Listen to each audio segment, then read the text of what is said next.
If I were the Philadelphia Eagles, I would much rather play JJ McCarthy this week instead of Carson Wentz. I'll tell you why coming up next right here on Locked On Eagles.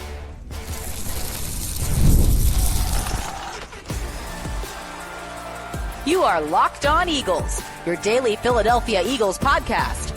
Part of the Locked On Podcast Network, your team every day. Thanks so much for making Locked On Eagles your first listen each and every day. Welcome in, Eagles fans, to this Wednesday edition of the show. I'm your host, Louie DiBiase. We are brought to you by Gametime. Download the Gametime app, create an account, use our code LOCKEDONNFL for $20 off your first purchase. The Eagles are trying to stop a 2-game losing streak this Sunday at 1 o'clock against the Minnesota Vikings. But who's going to play quarterback? We still do not know.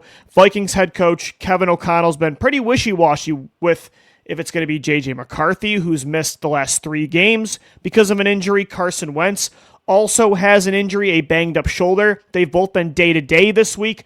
Carson Wentz was a full participant in practice today, whereas JJ McCarthy was limited.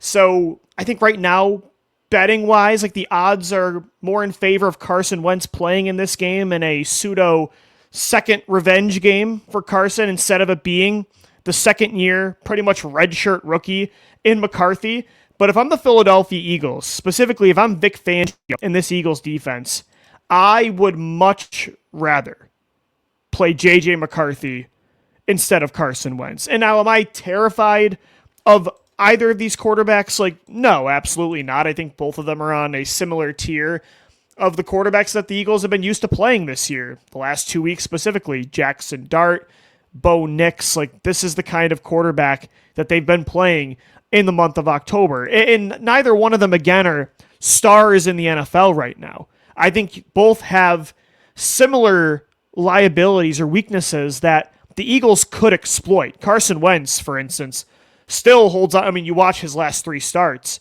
He still holds on to the ball forever and makes some crazy, ridiculous mistakes with fumbles, with some of the throws he tries in tight windows is unbelievable that he's still doing this in 2025. Like him and Jameis Winston and last year's version of Will Levis are just the biggest roller coaster rides you'll ever get at the quarterback position. So I think the Eagles defense that's really been struggling to get to the quarterback this year, especially finishing with sacks, this could be a get-right game for the Eagles defensive line, especially with Jalen Carter saying today in the locker room during a press conference that he will play in this football game, which is massive considering Nolan Smith's not playing, Zadarius Smith retired. So that's huge. And with Carson Wentz and JJ McCarthy not being players that really get the ball out of their hands fast, and they are overly aggressive, this could be an opportunity for Vic Fangio's defense to bounce back after a game and a half of pretty bad play. The second half against Denver, the entire game against the Giants. This game, I think they can get sacks.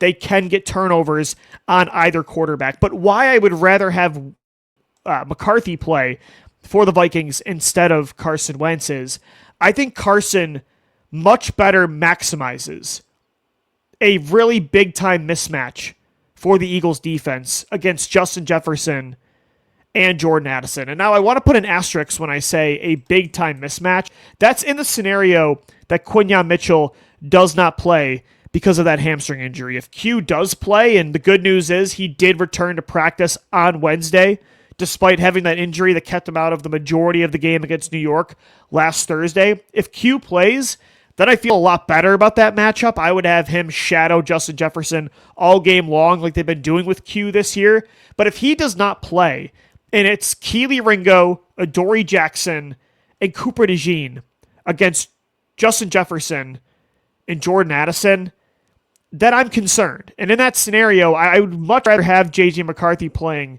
at quarterback instead of Carson because, yeah, like Wentz has still made some boneheaded plays this year, but he has really maximized Justin Jefferson specifically. I mean, that connection, there's a reason that we look back at that 2020 draft and say that the Eagles drafting Reagor over JJ was one of the worst things that's ever happened to Carson Wentz because we're seeing how much of a positive impact Justin Jefferson can make on Carson Wentz. Like Carson has kind of rejuvenated his career in Minnesota this year with the receiver he probably should have always had in Philadelphia. Jefferson's last 3 games with Carson Wentz starting, 7 catches for 123 yards against Cleveland, 10 catches for 126 yards against Pittsburgh, and 5 catches for 75 yards against Cincinnati, averaging 17.6 yards per catch, 12.6, and 15. Long receptions of 38, 29, 36. Like, Wentz and Jefferson together, it's quantity and it's quality. Like, they're getting explosive plays, they're getting chunk plays, but also a high volume as well. And if Quinyon Mitchell is not playing in this game or he's limited, I think Wentz has a better chance of fully maximizing and taking advantage of that mismatch compared to JJ McCarthy, who has been very Jekyll and Hyde so far this year. He really, outside of that, second half against Chicago in the season opener, did not look overly impressive. And it was only 2 games, and he's practically a rookie because he didn't play a single down after getting injured in the preseason last year in 2024. McCarthy is athletic. I don't think he's probably just as good of a quarterback right now, if not better than Carson Wentz. But Carson can make some still incredible throws. Like, yeah, he tries some crazy things. He still turns the ball over and holds onto the ball forever. But, I mean, like, if you look at that back shoulder deep ball down the right sidelines last week against Cleveland in Europe to set up the game winner against the Browns, like, Wentz still has a world-class, like, tier 1 arm. And he's still mobile enough to extend plays outside of structure. So for me, like, with both of these guys' status being up in the air, Wentz was a full participant today, but reports are he's got a pretty painful shoulder injury on his left side. And then JJ has been limited throughout the week. O'Connell's not really giving us anything right now. If I had to choose who I'd want to play for the Eagles defense, again, it's not like, oh no, it's clearly one elite quarterback against an obvious backup. Wentz and McCarthy are on a similar tier right now, in my opinion, and I think most would agree with that. So it's not a huge drop-off or upgrade either way, but again, just for the Vikings receivers and being a little bit nervous about whether it's Adoree Jackson and or Kelee Ringo on the field, like that matchup I'm a little bit nervous about. I think Wentz can take more advantage of it right now, and I think he's been doing that so far this year. I mean, the numbers are really impressive for Carson. He is completing 69% of his passes this year through 3 games, 759 passing yards, 5 touchdowns to just 2 interceptions. Carson's kind of on the comeback a little bit. But again, lucky for the Eagles defense, Jalen Carter did return to practice today, as did Quinyon Mitchell. Jalen said in the locker room that he's going to play in this football game. Quinyon Mitchell, we'll see what happens. A hamstring injury for a cornerback, especially a CB1 that is shadowing the top elite receivers in the NFL, going up against arguably the best receiver in football this week. We'll see if he still plays. Hopefully he does. If not, yeah, I want McCarthy out there, and I want Cooper DeJean shadowing Justin Jefferson, like I said on the show the other day, because I don't want Ringo and Adoree Jackson anywhere near number 18 in purple on Sunday in Minnesota at 1 o'clock. I do not want that. So we'll see what happens. The Eagles need this win badly. And this is not going to be one about style points.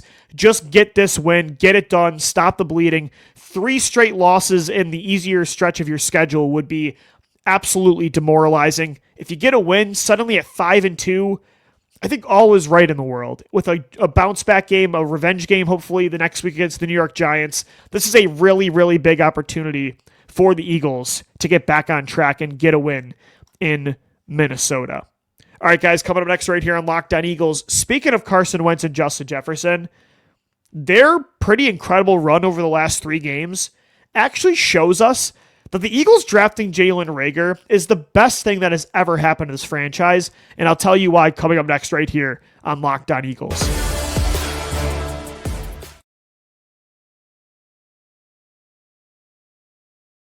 I'm Cody Rourke from Locked On Broncos, and this episode is brought to you by Peloton. Peloton is shaping the future of fitness with the brand new Peloton Cross-Training Tread Plus, powered by Peloton IQ. This is Peloton's most advanced equipment yet, giving you real-time guidance and endless ways to move, whether you're running, lifting, or you're cross-training with your favorite instructors like Alex Toussaint. It's training reimagined to make your workout more personal. Peloton is built for breakthroughs. With features that help you plan, stay motivated, and hit peak performance, you can let yourself run, lift, flex, and go, while Peloton handles all the rest. Plus, Peloton IQ provides real-time strength coaching, tracking your progress and suggesting weights that challenge you so you can get stronger. Plus, the new movement tracking camera, it counts your reps and corrects your form in real time, making sure every rep is safer and smarter. So let yourself run, lift, flex, push, and go. Explore the new Peloton cross-training Tread Plus at onepeloton.com. Today's episode of Locked On Eagles is also brought to you by FanDuel. The NFL season is here, and FanDuel is an offer that you don't want to miss. Right now, new customers can bet just $5 and get $300 back in bonus bets if you win. That's right. Pick a bet, put down $5, and if it hits, you're going to unlock $300 in bonus bets to use across the entire app. I love using FanDuel. It gives you so many ways to play, building parlays, player props that anytime Jalen Hurts rushing touchdown always hits, even following the live lines during games as it unfolds. It makes watching football even more exciting in 2025 when you've got a little something riding on the action. Whether you're a casual fan or love diving into the stats, FanDuel makes the game day experience so much better. So what are you waiting for? Visit FanDuel.com to download the FanDuel app today and to get started. That's FanDuel.com. Thanks as always for making Locked On Eagles your first listen each and every day. So this potentially could be another get-back game for Carson Wentz. And this one would be a special one for Carson. It's a really cool story, at least for me. I mean, Carson Wentz is still, and you guys are going to roll your eyes because most people still hate Wentz even though they shouldn't.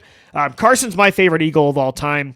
As a 28-year-old that became a coherent sports fan, a diehard Eagles fan at the end of the McNabb era. Like, obviously, for me, the 2008 NFC title run was really special, but McNabb was only a really good starter for the Eagles for a couple years when I was getting into football as a kid, like as a, 9, 10, 11-year-old.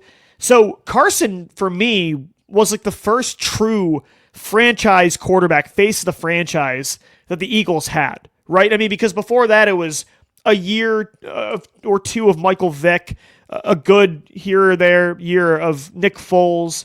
But Wentz was like my first franchise quarterback that the Eagles traded up for, drafted in the top 2 of the NFL draft. They built everything around him for 5 years. Like, he's one of the main reasons you won a Super Bowl in 2017, whether you agree or not. That is an absolute fact. You do not win your first ever championship without what Carson Wentz did for you in 2017. So I'm still a really big fan of Carson. Obviously, how it went down in Philly and how his career has turned out to be very disappointing compared to the way it started. A lot of that is his own fault, but a lot of it is also the failures of the Eagles. I think it's just unlucky circumstances that unfolded around him, very unique, unlucky circumstances. I understand why things happened the way it did, and I resonate with him, and I feel bad to a degree. He had to watch the Eagles, his former backup, beat his team in the Super Bowl last year while he had to sit on the sidelines and watch.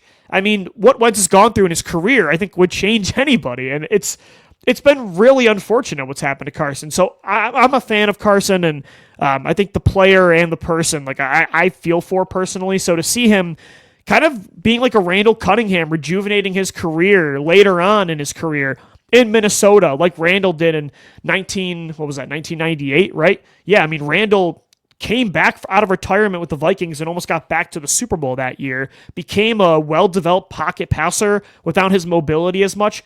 Carson this year, like in his hometown with the team that he grew up for, he grew up watching, I should say, and rooting for in the Minnesota Vikings, he's having a rejuvenation there with the receiver he should have always had. That if the Eagles drafted that receiver in Justin Jefferson, he never leaves the Eagles. Like, things don't collapse the way it did. For him to, it's a cool story for me. Like, for him to succeed with his hometown team with the receiver that he should have always had that could have saved his career in Philadelphia, I think it's neat. I feel like it's a scripted movie, honestly. Like, it's really intriguing, and it's kind of interesting how, like, there's a path that he could become the thing that originally destroyed his career. He could become the Nick Foles of his own story instead of Nick Foles being the Nick Foles of his story. Like, how neat would that be, where he's watching Foles win a championship for his team and thinking like that destroyed his career, when maybe in all actuality he was watching a preview of what was to come for his future destiny. Like, Hollywood writers, get on this stuff. Like, I think it's really intriguing. And for him to get the Eagles in Minnesota, his hometown team, where the Eagles won a Super Bowl with his backup quarterback, I mean, you can't write this any better. So I think from that perspective, although I want JJ McCarthy to play from a competitive standpoint, from a competitive advantage perspective, I do think Carson Wentz playing in this game from a lot of different angles that I'm just ranting about right now. I think that would be really neat. With Wentz's success with Justin Jefferson, though, this year, and it's been very successful. Jefferson's had over 100 yards in 2 of the 3 games with Carson. Wentz looks really good, 69% completion percentage, 759 passing yards, 5 passing touchdowns. The success he's had with JJ is actually proof that the Eagles drafting Jalen Reagor and messing up in that 2020 draft is by far the greatest thing that has ever happened in the history of this franchise. Why?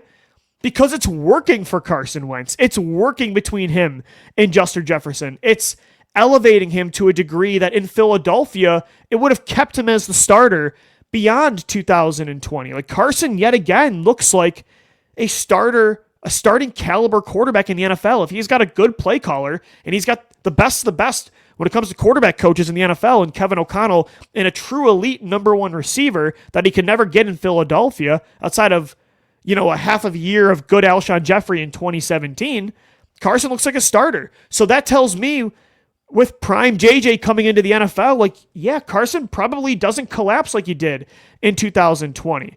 They would have been significantly better that season. They probably don't move on, but that means you don't become who you are right now. Like, would they have been a much better football team than they were in 2020? Like, would they have won 4 games? No, of course they wouldn't have. Would Wentz have historically regressed? Probably not, even if they did draft Jalen Hurts. I think they would have, with Justin Jefferson on the roster, Howie Roseman building the roster around Carson better, they could have definitely been competing at a high level again. They could have been kind of who they were in 2018 and 2019 year after year and kind of maintained that good, not great kind of identity. But you wouldn't nearly be at the level of success that you're at right now. And obviously, as a Carson Wentz fan, at that time, of course you would have wanted that for your franchise quarterback, to have the best receiver in the NFL in Justin Jefferson to save Carson's career after you just gave him a historic contract.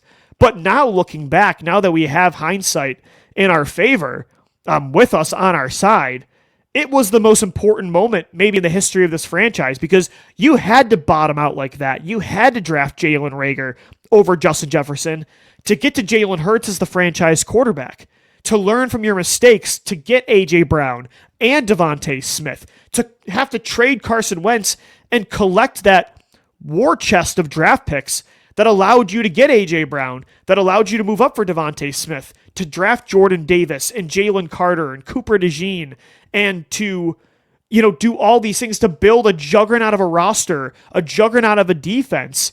You don't have the ability to do that without trading away Carson Wentz. And you don't trade away Carson Wentz if Justin Jefferson is on the football team instead of Jalen Reagor. You do not have the golden era of Eagles football that we're in right now. You don't go to 2 Super Bowls in the last 3 years without that moment in this franchise's history happening. Again, there is a universe out there where they do draft JJ. The Eagles with Doug Peterson, Carson Wentz, and Justin Jefferson, and a better roster after 2020, probably continue to compete in the NFC East for division titles with Dallas and now Washington. They probably make the playoffs consistently every single year. Wentz probably gets some playoff wins. Maybe you do compete for championships, but I truly don't believe you would have what you do now. Like, you would never have the 2024 Philadelphia Eagles that was a top 5 assembled, talented team in the history of this league. So it's kind of a really awesome story that one of the worst draft picks in the history of the NFL actually is maybe the best thing that has ever happened to this football team. And it just goes to show you that sometimes the worst things that happen in life can lead to the best things. The 2020 Eagles, the 2020 to 2025 run has really taught me a lot of life lessons. So it's just kind of a good reflective moment to have Carson Wentz playing this football team again on Sunday.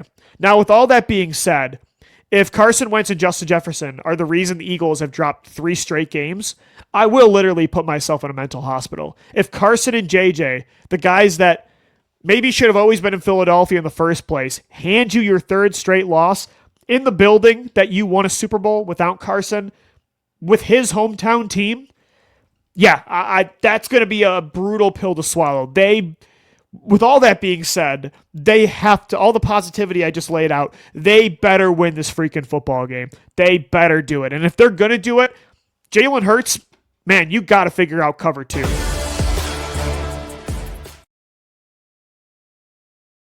Today's episode of the Locked On Eagles podcast is brought to you by Gametime.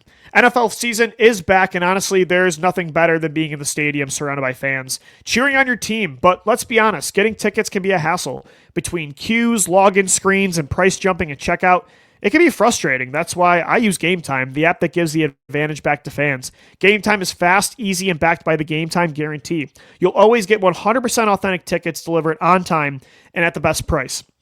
Plus, all fees are included, so the price you see is the price you pay. I pulled up Gametime, and just on a couple taps, I saw amazing deals on the Philadelphia Eagles games this year in 2025 for as low as $100. I'm going with my girlfriend to the Eagles-Bears game Black Friday. I'm skipping Thursday's Thanksgiving affairs with the family. I'm going to watch Eagles-Bears on Black Friday, and that is all thanks to Gametime. A great price, tickets as low as $100, plus on top of getting great prices, you're also going to make sure you get to see the exact view of your seat before you buy, so there are no surprises. Download the Gametime app, create an account, use our promo code LOCKEDONNFL for $20 off your first purchase. Terms apply. Again, that's promo code LOCKEDONNFL for $20 off. Swipe, tap, ticket, go.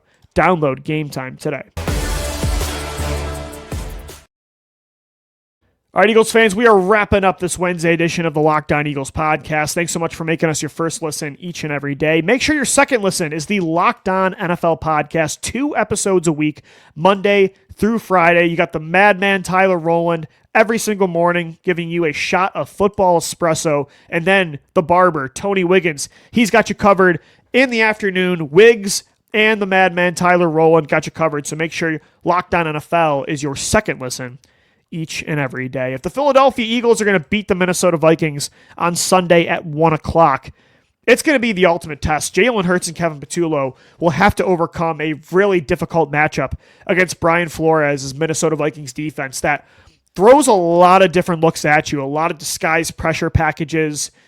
You think guys are coming through the A-gap, they drop back, a stunt happens with an edge rusher coming through inside, a defensive tackle leaking outside, different coverages, their zone coverage looks, the disguises they run are pretty impressive. And it's not like Minnesota just has a bunch of stars on that defense. It's a bunch of really good players, but like nobody great, right? I mean, some good veterans on the interior, former Eagle Javon Hargrave. They've got Jonathan Allen inside as well.